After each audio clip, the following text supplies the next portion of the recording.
Sota das Kaftet. Dans notre bas, c'est une longue sugia qui concerne les halachot de Touma Vetara. C'est un peu difficile aujourd'hui d'en parler, de trouver des exemples. Il y a quand même certains exemples. On va quand même essayer de parler de la règle générale de Safek Touma Meshot Arabim Tane ou Tahor. Et avec un exemple d'un cas qui est arrivé après la destruction du Beth Amikdash, il y a quand même longtemps. Une très belle histoire. Et beaucoup de règles générales parce que c'est une sugia extrêmement centrale dans le chasse. Safek Touma Meshot Arabim c'est Tahor, Meshot Ayachid c'est Tane. On voit une grande marloquette entre le Rambam et le Ravad, assez connu à propos de Safek d'Oraita le Khumra ou les Kula. Bon, pas besoin de faire tellement d'introduction. On peut commencer tout de suite. Alors, dans notre sugia, on voit cette règle générale qui dit que quelqu'un qui marche dans la rue et il lui est arrivé un doute s'il s'est rendu tamé ou pas. Il ne sait pas s'il a marché, peut-être il a piétiné, pieds nus bien sûr, sur un rat qui est mort. Et donc, il se pose la question, est-ce qu'il est tahor ou il est tamé? La règle générale dira, si ça s'est passé dans la rue, Birshut Arabim, dans un endroit public, il est tahor. Si ça s'est passé par contre dans la maison, alors dans ce cas-là, il sera tamé. Et c'est une xérat akatou, n'essayez pas de chercher une logique. On la prend des psukim, comme on le voit longuement dans notre Gemara. Tafek Touma, Birshut Arabim tahor, Birshut Ayachid tamé. On apprend d'ailleurs de Sota, de la Sota.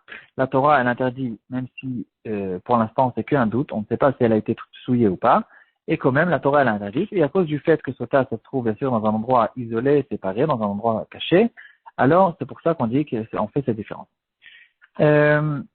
Maintenant, on passe à une autre règle, aussi très connue, qui dira que quand j'ai un doute dans un Deoraita, alors je dois être Mahmir. Quand j'ai un doute dans un Derabanan, je peux être Mekel. On le retrouve, bien sûr, dans tous les, dans des centaines et des centaines de cas dans le Shulchan Aruch, dans les Mefarshim sur le Shulchan Aruch, dans plein de cas, tout le temps, pratiquement dans chaque question qui se réveille aujourd'hui, une question qui arrive dans Rav, si c'est une question un peu plus complexe qui n'a pas été écrite clairement dans le Shulchan Aruch, alors la première chose qu'on essaie de réfléchir, est-ce que ici on est dans un problème de Deoraita ou dans un problème de Derabanan? Bien sûr que même le Derabanan, il est interdit.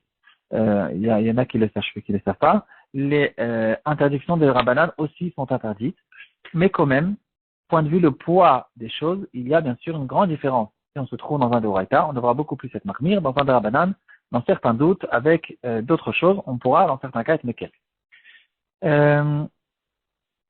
Là, à ce propos de cette halakha, Safek Deoraita ou Safek des Rabbanan, on a une grande marloquette entre le Rambam et le Rashba. Cette marloquette, elle a été extrêmement connue à cause du Shav Shmateta, un sefer de un des Achronim aussi, c'est celui qui a écrit le Ksot HaKoshen, Avnei Miluim.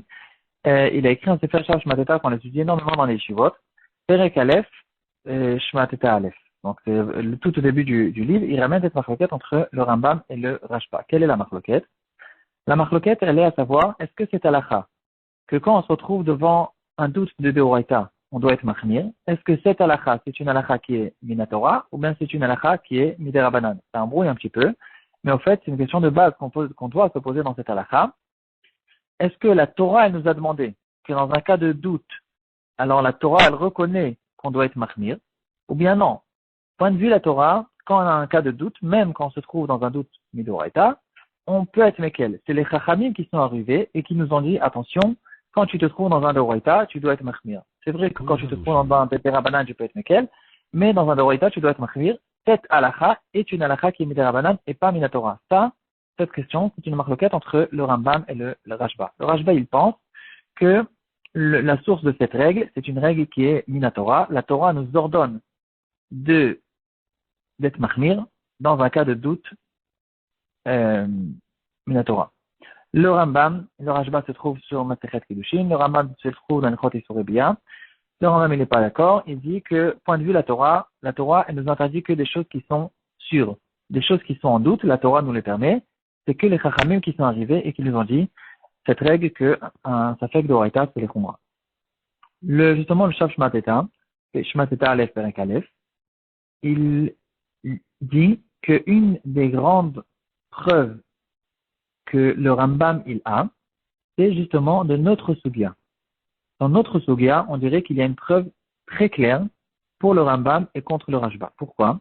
Parce que dans notre Sugia, on voit qu'on a besoin d'avoir un pasuk spécial qui nous dit que quand j'ai un doute dans une Toum'a, la Torah, elle a besoin de venir de me dire que si ce doute se trouve dans un Rishut Arabim, alors j'ai la permission d'être Mekel.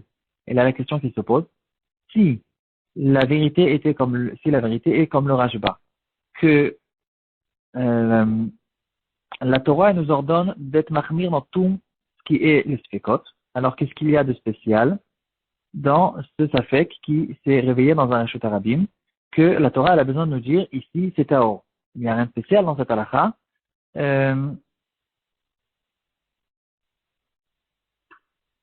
Donc, si on pense, par contre, si on pense comme le Rambam, qui dit que Minatora, j'ai pas besoin d'être mahmir dans un cas de doute, alors c'est pour ça que la Torah elle a besoin de venir et de me dire, c'est vrai qu'en général, tu peux être mekel dans un cas de doute, mais attention, quand c'est dans un safek touma veshotayachid, ici tu dois être mahmir. Donc en tout cas, on dirait qu'il y a une preuve dans notre suga pour la vie du Rambam. On dirait que ici, dans cette marloquette, le Rambam c'est lui qui est mekel et le Rashba c'est lui qui est mahmir. Mais, bien sûr, dans la halakha, il y a tout le temps, il peut y avoir des complications. Et ici, on va voir un cas où c'est exactement le contraire. D'après le Rashba, on pourrait être Mekel. D'après le Rambam, on devrait être Mahmir. Comment c'est possible? C'est une histoire qui est arrivée il y a 650 ans. Il y a eu une grande dispute entre un mari et sa femme. Apparemment, c'est des histoires qui existaient depuis toujours. Et ce couple habitait dans la ville de Perpignan. Peut-être beaucoup d'entre nous connaissent cette ville. Si je ne me trompe pas, c'est une ville qui se trouve dans le nord de la France, vers l'Espagne. En tout cas, le mari, c'était un vendredi, et le mari, dans la dispute, il a juré qu'il ne passe pas Shabbat dans la ville. Il dit, voilà, Shabbat arrive, je te jure que je passe pas Shabbat ici à Perpignan. Je sors de la ville, j'en ai marre. Au bout de quelques heures, Shabbat approche, la montre ne s'est pas arrêtée, et le mari, il a compris qu'il se trouve dans un problème. Il ne peut pas faire entrer Shabbat dans la ville, il est obligé de sortir dans le champ, et il va passer Shabbat au fait dans le champ parce qu'il n'a nulle part où aller. Et, donc il a compris qu'il devait faire une Atarat Nedarim. Il va chez le Talmid Chacham, c'était apparemment un des Rishonim, peut-être inconnu, qui habitait dans cette ville, et il lui demande de faire Atarat Nedarim pour qu'il puisse rester à la maison chez lui, pour ne pas qu'il ait besoin de passer Shabbat, de dormir, de manger dans le champ. Ce Talmid Chacham a envoyé cette question au Ran. Apparemment, cette question est arrivée après Shabbat. Je ne sais pas qu'est-ce qu'il a fait le jour même. En tout cas, la réponse qui est arrivée du Ran était la suivante. Dans Ilchot Nedarim, il y a une halakha. On ne peut pas faire Atarat Nedarim sur un serment qui n'a pas encore fait effet. Le serment, il doit exister pour qu'on puisse l'annuler. Un serment qui n'existe pas encore, on ne peut pas l'annuler. Ici, on a un gros problème. On ne peut pas annuler ce serment le vendredi parce que c'est que à partir de l'entrée du Shabbat que ce serment fait effet.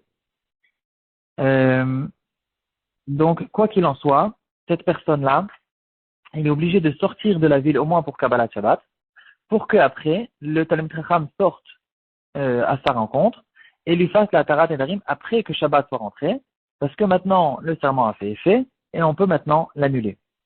Et le mari qui était gêné de passer même quelques minutes en dehors de la ville à l'entrée du Shabbat, il a demandé au Talmid Chacham de lui faire la Atarat Nedarim ben hashmashot.